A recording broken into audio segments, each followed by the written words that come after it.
So the whole world's crashing down around us, the economy and the climate trouble and all this stuff, and it's all the president's fault.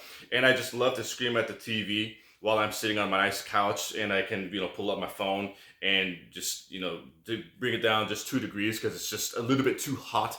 And I have this nice car, and I can go out and get sushi later on tonight. That's the world that I'm living in, and I like to blame everybody else and be living in this negativity and think that all my inhibitions and all my unsuccessful times are all somebody else's fault. It's all my dad's fault because he didn't encourage me enough.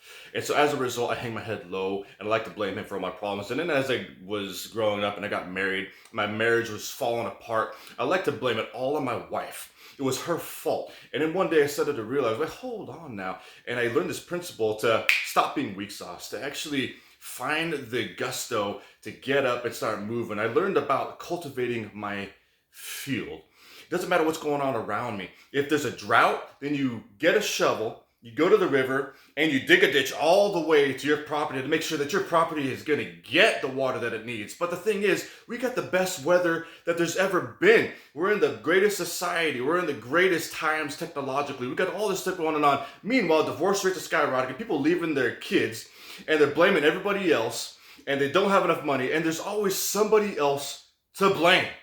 So when are we going to realize that the weather has been perfect, and if you keep staring at your field thinking that your corn's going to start growing, it ain't going to grow. You got to get out there with your shovel, and you got to start cultivating the land. You got to put the work into it. You got to put the elbow grease into it, and you got to get the weak sauce out of here. And that's one of those lessons that I just had to really learn for myself, to get up and move and to stop blaming everybody else. My name is Dave Matlock, and it was a pleasure.